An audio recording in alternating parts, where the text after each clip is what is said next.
welcome back to my film and TV talk. You all stay safe and well. We've got a western for you today. It's not often we say that. We do get one or two knocking about, but this is a saga. There's got to be four of these, although only two have been done so far. So there's definitely two.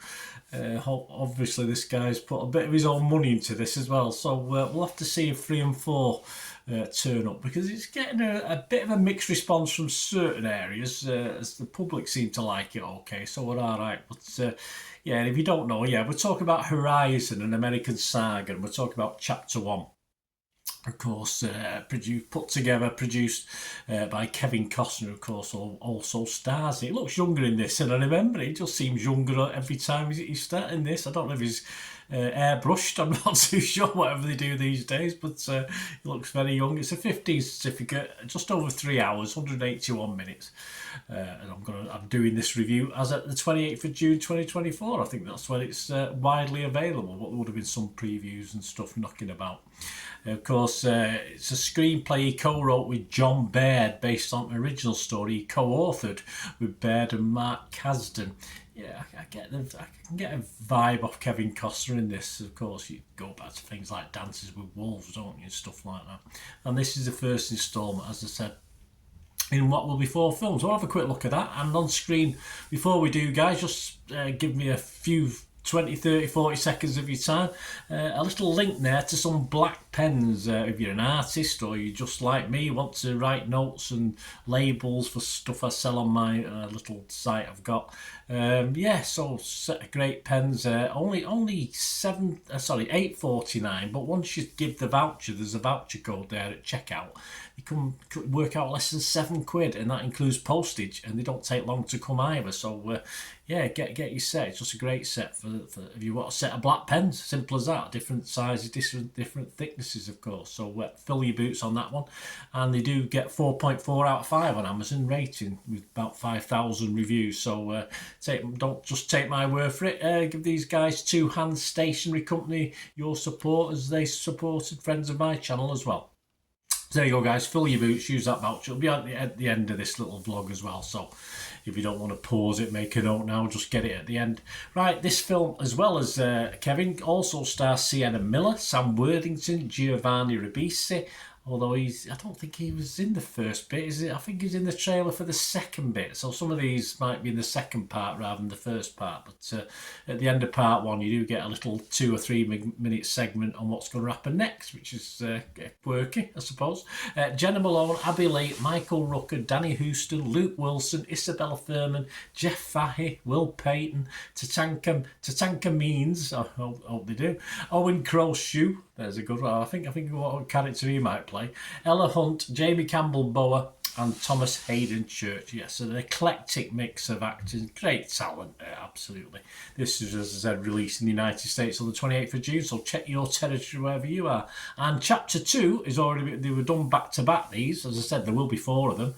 But the Chapter 2 is scheduled to be released on August the 16th, 2024. So it's set during the pre- and post-Civil War America periods. The story depicts events that expanded the American West. So it's a bit of an epic, this, isn't it? I do like a good Western, my thoughts on this. And this is an okay to good Western, though reading the story leading up to it, I was obviously in the film magazines, Total Film and Empire, they did various features on it. I was expecting a bit more of an epic than what we get, but perhaps only Chapter 1 of 4. It's got time to grow a little bit, hasn't it?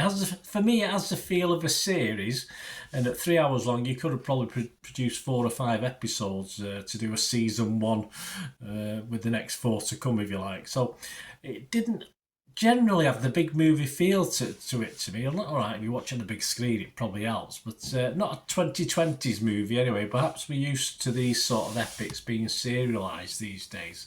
But there's one element was sort of movie-ish, was the sort of Kevin Costner romantic elements in this, and there are which hark back for me to some of the old classics I used to love watching, Yellow Ribbon and all this sort of thing back in the day, John Wayne, those sort of films, where there's always a female element, always a romantic element. And you do get that within this, which does have that old epic feel to it, though it does lack a bit of Wild and Wild West sometimes, mainly because of this. It is gritty in parts, but perhaps not as gritty as it could have been, which is not a bad thing. It's just a good watch. That doesn't mean, as I say, it doesn't mean it wasn't entertaining. It builds the characters, I think, chapter one, so you get to know them, and the story with such a cast and with such great production value. Some scenery is impressive. I've even seen a couple of those things in real life as well, so it's always nice to watch something where you've been, certainly for someone over here over the pond in the UK. And I do look forward to chapter two. I think it sets it up nicely. And as I said, at the end of chapter one, you get a little reel of what's going to happen in chapter two without giving too much away. Although there's one or two things I thought, oh, is that going to happen? Which, anyway, you never know, do you? It can all change. But I will look forward to August. So I like this. I'm going to be fresh on this on Rotten Tomatoes. I'm going to be positive on Metacritic. And I'm going to give this, I'm willing for this to grow a little bit through chapter two. I'm going to give this a 6.5 now. I was nearly give it a 7, but it's certainly better than a 6. So I'm going to give it a 6.5. But could have by the end I was looking forward to giving it a 7, but I'll leave it at that. What about other scores? Well, Rotten Tomatoes, they don't like it. Just 50% of the 42 critics were positive. It's getting an average rating of just 5.5 out of 10, and there was 21 fresh and 21 rotten. So split down the middle. So it's not great. Metacritic, not overly impressed either. 35 critics, 47 out of 100. So again, not fantastic. 5 were positive, but 24 were mixed, and we had 6 negative. James Mottram from Total Film Magazine, he was positive. He gave it 80 out of 100. He said, a rigorous and handsome drama, finely hewn by Costner and his cast. This is an absorbing ride into the Old West. Yeah.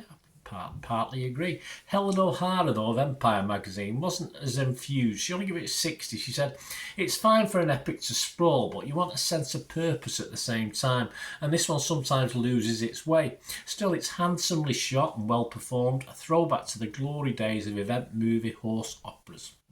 So generally, even though a bit less, he still likes it. And all that matters really is what we think, isn't it, the public? And Internet Movie Database, 1,300 scores. It went down a point last night. I had 1,100 when I looked at it, and as I started to record this, I just did a quick check, and with an extra couple of hundred reviews and scores, it's gone down from 7.4 to 7.3. So not a total disaster. So Joe Public seemed to like it. I don't think there's a lot to dislike about this. It's just what you expect. As I say, I expected something a bit more grander than what we get, but hey, it's still grand enough as it is, so don't worry about it. And I'm hoping chapter 2 I'll be scoring it 7.5, something like that. There you go, guys. If you get to watch it, let me know what you think. If you like your westerns, it's certainly worth having a look at this. And of course, let me know your thoughts. And of course, if you're still with me and you've not subscribed, please press that subscribe button, press the bell notification. All these vlogs are coming out. It's great to have you on board. And if you do check through the channel, all my stuff, you'll see stuff on my football team, Manchester City, as well. So if that's any interest, have a look at that. Or if you know someone who might be interested, please give them a kick in my direction. I'll be very grateful. And if you like what I try and do as you as an individual, or you're part of an organisation and you want to sponsor or support the channel in any way, the football side of it or the film side of it, just get in touch with me, message me through YouTube, or you can get me on my various socials. Of course, I do post lots of stuff on football, film and TV on X and TikTok. I'm at the same address at Bernard_Deneen. You'll see stuff on there before it comes out on YouTube, stuff like that. It's on TikTok, and of course I'm on X all the time, and I'm on Facebook as well at Bernard Deneen, so I'll post stuff on there as well. And of course, there's an email. There'll be an email on the screen there for you to get in touch with me. Let's have a chat if you fancy supporting the channel in any way. Be much appreciated. Right, well, let me know what you think of the film, guys, when you get to watch it, or anything to do with film and TV. I'm always willing to have a listen to what you've got to say. Great for you to get in touch. Thanks for watching. Until we meet again, that's one thing, don't I? Please stay safe, everyone. Bye for now.